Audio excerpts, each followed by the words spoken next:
Ça me fait un peu rire parce qu'on a la même punchline que Paplard du coup maintenant. Ok, donc nous on est Pony Express. Nous c'est Wadi qui est juste là et moi Quentin. Pony Express c'est du courrier recommandé 100% électronique. Euh, qui a déjà envoyé du coup un courrier recommandé papier? Ok, alors est-ce que vous pouvez crier un peu et me dire vite fait pourquoi vous l'avez envoyé? Obligé, ok, mais je veux dire pour quelle raison? Fermez votre compte en banque, résiliation, démission. Mise en demeure, exactement. Ok. Euh, alors, ouais, faire démissionner. Alors, ouais, bah, si vous me tuez toutes mes punchlines, moi, je pars, hein. Parce qu'en fait, on a fait un essai avant et du coup, certaines blagues ont déjà été faites. Donc, en fait, vous m'avez cité les cas les plus communs pour un particulier, c'est-à-dire résilier votre abonnement à la salle de sport, à l'assurance, quitter votre appartement, démissionner.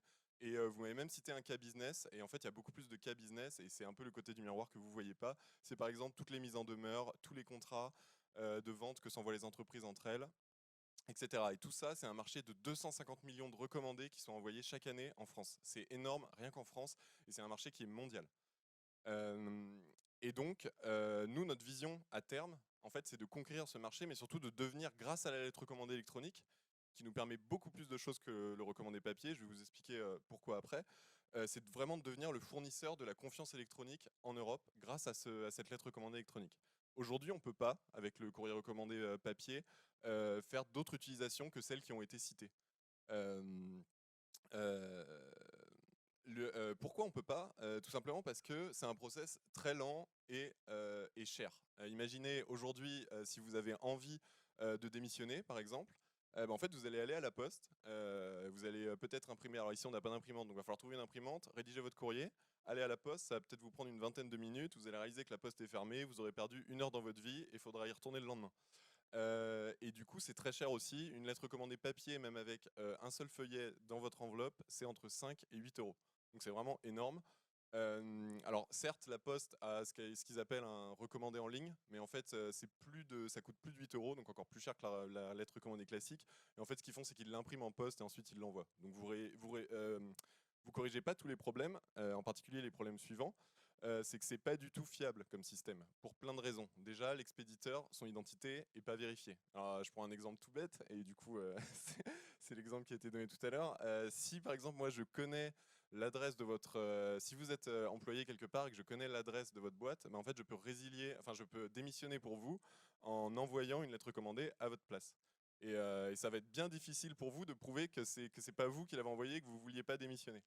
Donc voilà, pas de chômage, rien du tout, vous quittez votre emploi. Tout simplement parce qu'il n'y a pas de vérification à l'expédition. Il n'y a pas non plus de vérification de contenu. Si moi je suis votre employeur et je reçois la lettre et en fait bah, j'ai pas envie que vous démissionniez, je vous dis bah non, ta lettre c'était une lettre d'insulte, je brûle la lettre. Vous n'avez aucun moyen de prouver que vous m'avez pas envoyé une vraie lettre de démission. Ensuite, il y a plein d'autres problèmes, je ne vais pas tous les citer, mais par exemple, il n'y a pas du tout de conservation de ces courriers. À part si vous, en tant que destinataire, vous faites le choix de mettre dans un gros bac en papier et au prochain déménagement, vous allez tout perdre, en fait, vous n'avez aucune garantie que le contenu du courrier, bah, en tant que destinataire, vous allez pouvoir le garder d'une façon certaine. Et enfin, bien sûr, c'est un désastre écologique, c'est complètement absurde. Aujourd'hui, tous les jours, il y a des trains et des avions qui partent en France et dans le monde pour livrer des bouts de papier, alors que, comme je viens de vous l'expliquer, c'est un système très vieux monde. Et justement, grâce, grâce au courrier recommandé électronique et à notre plateforme, qui est en ligne d'ailleurs, vous pouvez visiter après avoir téléchargé Paplard.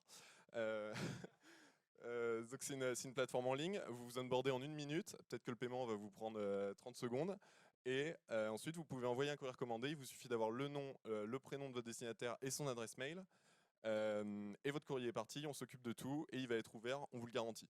Tout ça c'est certifié, c'est sécurisé, en tant que particulier ça sera conservé à vie pour vous, vous pouvez mettre jusqu'à 20 mégas de pièces jointes, je vous dis pas combien ça coûte d'envoyer l'équivalent de 20 mégas de pièces jointes en impression. Ça coûte quelques dizaines d'euros. Et bien sûr, vous pouvez aussi l'envoyer au bout du monde pour le même prix. Euh, et en plus, tout ça, donc comme je le disais, ça va nous permettre de systématiser le courrier recommandé électronique et de devenir le fournisseur de la confiance, de la confiance en Europe. En fait, il y a plein de use cases qui ne sont pas possibles aujourd'hui avec le courrier recommandé papier, qui vont devenir possibles avec le courrier recommandé électronique. On prenait l'exemple tout à l'heure mon cofondateur Wadi qui adore chanter et en fait dans ses envolées lyriques, parfois il fait des très beaux textes et je trouve ça très dommage que ça devienne du domaine public. Et donc s'il voulait protéger son texte, plutôt que d'aller je sais pas où, d'aller s'inscrire à la SACEM ou je sais pas comment on protège un texte aujourd'hui, bah, en fait il pourrait s'envoyer un courrier recommandé à lui-même et c'est extrêmement fort. C'est horodaté, son identité est certifiée, c'est conservé à vie. Donc c'est très fort. Et par exemple, il pourrait, je crois que son dernier tube, c'était Rocker de nuit, contrôleur des impôts le jour, quelque chose comme ça. Enfin, une très belle chanson que je pourrais partager plus tard. Voilà. Donc on peut aller beaucoup plus loin en fait, et ça peut servir à tout, à des contrats, etc. Ouais. Bon.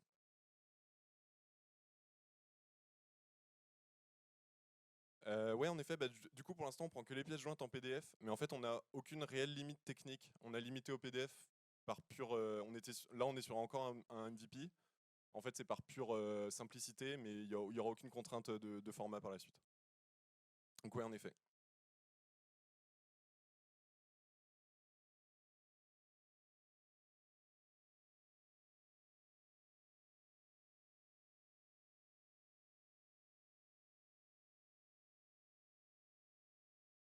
Oui, bien sûr. Alors ouais, j'aurais peut-être dû commencer par là en fait. Vous avez raison, c'est qu'en fait c'est équivalent, exactement l'équivalent juridique. Donc il y a une loi qui s'appelle la loi du courrier recommandé électronique. C'est l'équivalent exact du courrier recommandé papier avec accusé de réception. Donc en fait, votre destinataire va être notifié qu'il a reçu un courrier. Et ensuite, à son ouverture, à l'ouverture du courrier, vous allez être notifié qu'il l'a ouvert et il ne pourra pas le contester. Parce qu'en fait, il a vérifié son identité et nous, on a des moyens de prouver qu'il y avait une intention derrière. Euh, et du coup, vous aurez un eurodatage certifié. Il a ouvert tel courrier à telle heure. Il ne pourra pas le contester. Voilà.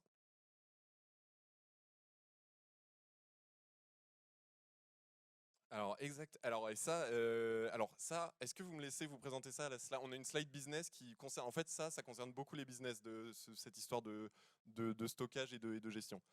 Ouais, je finis. Oui. Ok. Ok. Ok. Alors, pourquoi nous on va gagner? Je fais un peu vite parce que j'ai.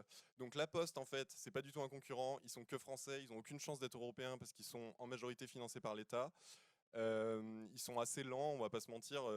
Enfin, ils sont vraiment assez lents. Ça fait 2 ans que sur leur site, il y a marqué courrier recommandé électronique indisponible. Il y a 2 mois, ils ont fait encore un hackathon qu'ils ont appelé Recommend Days, réinventer le courrier recommandé électronique. Je sais pas qui a participé à ce hackathon, mais si quelqu'un veut, non. Voilà. Euh, Ensuite, on a tout un règlement EDAS européen qui nous permet, en fait, on s'appuie dessus et cette nouvelle loi sur le courrier recommandé électronique, ça en fait partie. En fait, l'Union européenne pousse vraiment la digitalisation de tous les services juridiques. Donc, on est vraiment en une belle opportunité juridique. Et ensuite, c'est très viral, un PONI, parce qu'en fait, vous allez recevoir un PONI, ça va être très facile de l'ouvrir. Et la prochaine fois que vous allez vouloir envoyer un courrier recommandé, vous allez vous dire, ça a été très simple la première fois, beaucoup plus simple qu'envoyer et beaucoup moins cher que la poste. Et du coup, vous allez réutiliser. En fait, on n'aura même pas besoin de faire de communication. En fait, on va avoir une croissance organique, tout simplement. Le marché, il est énorme, j'en ai déjà un peu parlé. Ça, c'est qu'en France, donc en Europe et dans le monde, il y a un énorme marché. En Europe, c'est de 4 à 5 milliards et dans le monde, on est en train d'étudier pour voir les équivalents de la lettre recommandée. Mais pareil, c'est un très très gros marché et il n'y a pas de frein à notre internationalisation. J'ai réussi à le dire, je suis très content. Ça, je vais peut-être passer rapidement, parce que, en tout cas, nous, on a choisi un peu comme Paplard de faire les choses par étapes, et donc on se focus d'abord sur un truc très précis, c'est le marché de l'immobilier. Donc pour les business, parce que c'est eux, la croissance, on essaye de l'avoir ici. Et du coup, ça, les joint ownership, c'est le plus gros marché, c'est les assemblées générales en fait. Il y a des courriers qui sont envoyés chaque année aux assemblées générales, à tous les copropriétaires d'un immeuble par exemple. Et c'est 2 par copropriétaire. Donc en fait, ça fait énormément de gens, énormément de courriers. Il y a beaucoup de propriétaires en France. Et ça, donc j'en viens pour répondre à ta question qui était est-ce qu'on peut voir tous nos courriers sur une plateforme? Est-ce qu'on peut les gérer? Ça va dépendre. Alors, en tant que particulier, oui, vous aurez accès de toute façon à un dashboard. Ça, c'est les offres business, parce que comme je vous l'ai dit, on se focus sur les business d'abord. Du coup, vous aurez un dashboard. Si vous prenez l'abonnement entreprise, les entreprises auront une conservation de leur courrier à vie. Elles pourront même gérer plusieurs comptes si elles ont envie de donner des comptes à leurs employés. Et en tant que particulier, en fait, vous avez accès à tout ça, mais vous payez à la lettre. Aujourd'hui, on est à un tarif à 4 € la lettre. Donc voilà, et on a aussi une offre sur mesure avec intégration aux API de certaines entreprises, soit parce que c'est des entreprises 100% digitales, soit parce que c'est des très grosses boîtes et du coup elles ont tout intérêt à automatiser avec nous. Donc moi c'est Quentin, je vous l'ai déjà dit. Du coup on a, on a un peu le même parcours avec Wadi, on a fait de la finance tous les deux avant, ça nous a un peu saoulés. On a fait 42, on a adoré, on a fait tous nos projets ensemble. Et ensuite nous voilà, on a créé Pony Express du coup, avec un poney du coup, qui va changer peut-être pour un fer à cheval, à suivre.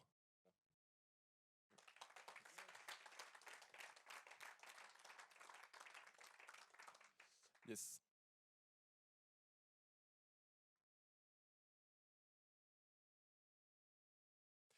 Ouais, c'est exactement pareil. En fait, tu peux choisir de notifier ton destinataire par SMS. Nous, on a l'option. Par contre, il ne saura pas qui tu es jusqu'à ce qu'il ouvre sa lettre. Donc, jusqu'à ce qu'il ait donné sa volonté d'ouvrir sa lettre et vérifier son identité, il ne pourra pas savoir qui tu es. Bien sûr, hein, c'est indispensable, en effet. Alors, bah ça, d'ailleurs, nous, on commence déjà à embarquer là un freelance pour coder, etc. Donc, si vous, plus tard, bon, là, on est un peu limite niveau budget, mais dans 1 ou 2 mois, on espère lever et peut-être pouvoir recruter.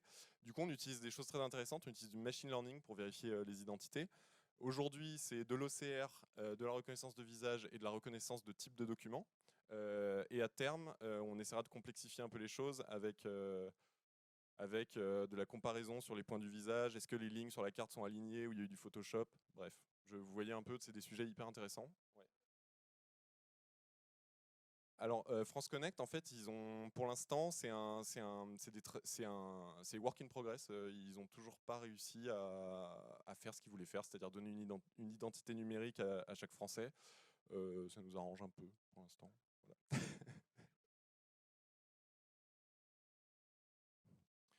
Bien sûr, nous, ça nous enlèverait une épine du pied et c'est notre plus gros centre de coût aujourd'hui. Donc en fait, on pourrait diviser quasiment la lettre, le prix de la lettre par 2 ou par 3 si on avait un service plus ou moins gratuit qui nous automatise la vérification d'identité. Alors on a un seul vrai concurrent qui s'appelle R24. Et là, je peux placer l'anecdote, parce que bien sûr, on teste nos concurrents, donc on a essayé d'envoyer une lettre recommandée électronique avec eux. Et la première step, c'est de payer 12 € pour recevoir un courrier recommandé papier, où ils nous envoient une clé numérique, qui n'est pas numérique, du coup, qui est une clé écrite sur du papier, et qu'il faut rentrer dans son ordinateur. AR24. Non, non, mais je me moque d'eux, mais ils sont beaucoup plus gros que nous, hein, mais c'est pour dire qu'il y a je pense qu'il y a de la marge niveau concurrence. Et la Poste, pour moi, c'est pas, enfin, pour l'instant, c'est pas un concurrent. Nos vrais concurrents, en fait, je pense, c'est plus DocuSign et tout ça. Comme j'ai dit, ouais, on est plus sur de la confiance électronique et à terme, on est plus là pour que notre compétition, ça soit DocuSign. En tout cas, on veut que notre compétition ce soit DocuSign, pas que ça soit la Poste. Ouais, oui, pardon. Euh, alors ça, c'est un sujet. Bah, du coup, en fait, ça coûte très cher de vérifier une identité. Parce qu'aujourd'hui, certes, on a des algos, mais nos algos, ils fail 20% du temps déjà. Donc ça fait 20% de cartes et de gens dont on est obligé de vérifier l'identité. Pour les business, parfois, on est obligé de faire des visioconférences parce qu'ils nous envoient juste leur cabis. Donc nous, on doit vérifier qu'ils sont dans leur bureau, que la personne qui nous montre son identité est bien le chef d'entreprise, etc. C'est un processus très long. Euh, et, euh, et aujourd'hui, si on la vend moins cher, on pourrait pas soutenir notre croissance. À terme, je pense qu'on baisse. Honnêtement, je pense qu'à terme, ça sera au moins divisé par deux.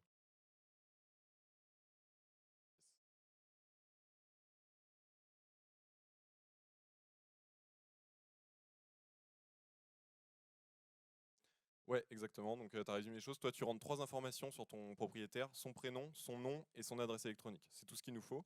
Il va recevoir une notification par mail. Si tu as mis son numéro de téléphone, une notification par SMS.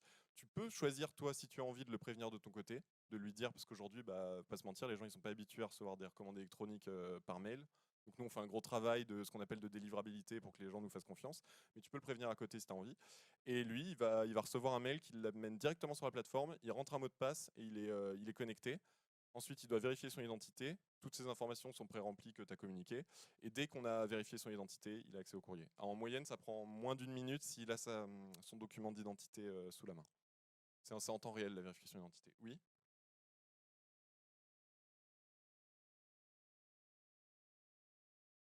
Ah ouais, ouais, exact. Bah, c'est délivrabilité, donc ouais, c'est pas que délivrabilité, c'est confiance. Comme vous le voyez, on s'est dit qu'un poney, ça donnait extrêmement confiance. C'était notre première. Non, non, justement, en fait, c'est un parti pris de dire Les gens font pas confiance au prince saoudien qui vous dit que c'est 100% certifié, viens, donne-moi de l'argent, fais-moi un prêt, je te le rends x10, t'inquiète pas. En fait, si on dit aux gens t'inquiète pas, ils vont s'inquiéter. Donc nous, notre parti pris, c'est de dire on a un design cool, on est marrant, on essaye que notre appli soit le plus propre possible. Les slides sont pas très représentatifs. Euh, et du coup, il y a un gros travail de, bah, j'ai pas trouvé d'autres termes, mais d'éducation de l'utilisateur. Et ouais, aujourd'hui, c'est un de nos obstacles. C'est-à-dire on doit souvent appeler les gens pour leur expliquer, oui, vous avez reçu un courrier recommandé électronique, vous êtes obligé de l'ouvrir, voilà, selon la loi, sinon bah, c'est comme un refus, machin. Donc ouais, il y a tout un travail d'éducation et c'est notre plus gros obstacle en fait. Yes.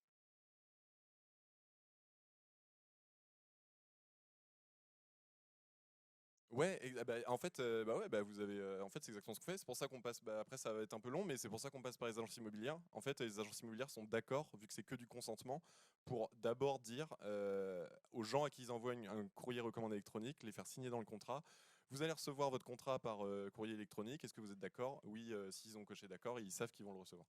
Et c'est exactement ça. Mais c'est déjà un énorme marché, hein. C'est déjà plus de 100 millions d'euros que les comptes rendus d'AG. Donc déjà, c'est un très gros marché. Ouais. Il y avait une autre- Oui.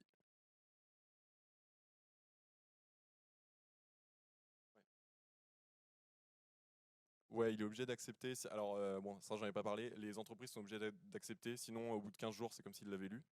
Et envoie-lui un mail à côté, en fait. Mais même, ça se fait en recommandé papier. Tu lui envoies un mail en même temps. Tu lui dis, je t'ai envoyé un recommandé parce que je démissionne. Voilà. Et du coup, s'il l'ouvre pas, ça sera pareil. Pour les particuliers, par contre, ils ont un droit de refus. Enfin, c'est compliqué. Ils ont un droit de refus s'ils en ont jamais reçu. S'ils en ont déjà reçu un et ouvert un, ils ont plus le droit de refuser. Donc ça permet, parce que oui, on en parlait tout à l'heure, il y a des gens qui, enfin on se réalise pas, mais en France, il y a des gens qui ont toujours pas Internet et tout. Vous n'allez pas dire à quelqu'un, oui, vous n'avez pas Internet, vous n'avez pas d'ordinateur, bah, vous avez reçu un courrier recommandé, vous l'avez jamais ouvert, enfin, ça serait absurde. Donc heureusement qu'on protège quand même les particuliers contre ça. Contre ça.